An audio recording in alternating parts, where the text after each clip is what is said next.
So I did not do PT on Monday because it was President's Day, so it was a holiday, so soldiers aren't doing PT, so I slept in and did my own thing on Monday. Today is Tuesday, and I didn't do PT today because it snowed and there was a 2-hour delay. So Fort Carson had a 2-hour delay, so soldiers did not do PT this morning, so I didn't do PT this morning, and it is still currently snowing, so it's gonna be a debate if I do PT tomorrow. So let's jump forward and let's see if I'm doing PT tomorrow or not. Well, no 2-hour delay. It's pretty rough out here. It's not a crap ton of snow. I mean, it's probably about an inch or two, not a whole lot, but it is freezing out here. It is 4 degrees outside, so I think today calls for an indoor PT day. I haven't done an indoor PT day at all during this whole experience yet, so I think today is a great day for that.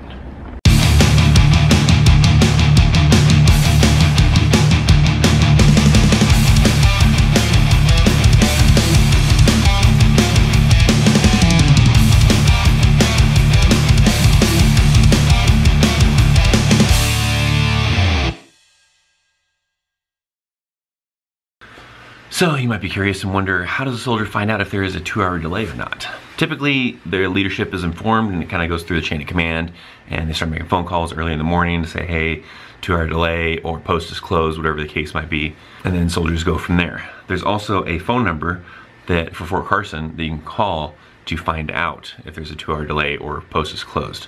And that's usually how I find out about it. Sometimes if post is closed, then I usually hear about it from like my supervisor, but 2-hour delays, I still have to show to work. As of 02/21 February 2018, road conditions on post are green, road conditions downrange are amber, reporting procedures are normal. So I guess I'll get a little creative and do some indoor PT.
So I think for today's road march, I'm just gonna do the vest. I was gonna mess with it and kind of like stick with the kind of limited version of the vest where it's only 20 pounds, and then maybe lighten the weight a little bit on the backpack so maybe it wasn't pulling my shoulders so bad as it was last week. But I think I'm just gonna go with the full load on the vest, which is 40 pounds, which is still more than I was doing with just the bag alone. And just do the vest. Get a good kind of test of the vest. I haven't really gotten a good chance to really just try out the vest and see how well it works doing like some workout stuff with it. So today's road march, we're just gonna do the vest, which is still 40 pounds. So it's still, like I said, 10 pounds more than before when I was just doing the bag. So let's give this thing a whirl. So far, just kind of moving around in it, it feels a little bit better because it's like, I feel the extra weight and the extra work that I have to do to like, say like walk up the stairs just to get out of the basement. But I don't feel like that pulling it at me like you get with the bag.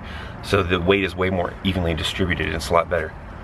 Now I know today is kind of to represent the sergeant's time training portion of the workout in the Army, and no, soldiers wouldn't be like going and doing a road march with a weighted vest to get their workout, and they're gonna be wearing their Army gear. And that's really what the intention of the weighted vest is for me, is just to kind of replicate some of the weight that a soldier would be carrying for their gear during a road march.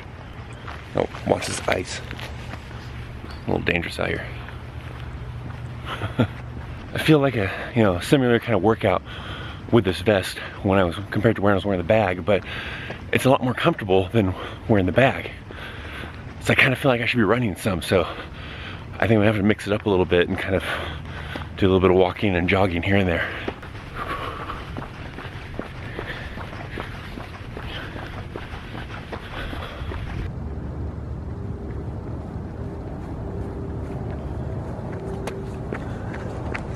is actually much more comfortable than before with just wearing the bag.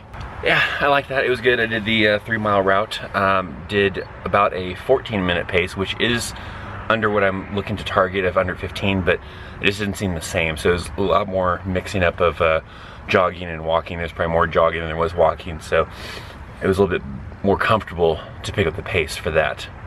But next week I will still re-add the bag to it, and we'll do it that way. Probably just have to work with a way to make it work so it's comfortable still and not like aching at my shoulders and pulling me backwards and any kind of funky stuff like that. The idea is to get a good workout in, obviously, not to try to kill myself. Yeah, it's pretty good. Very comfortable wearing this thing. Looks like a tactical vest kind of in a way. It's pretty cool. But you can still feel the weight on my shoulders. Shoulders still feel a little bit sore, but definitely a lot more comfortable than before when I was wearing the bag and doing this stuff.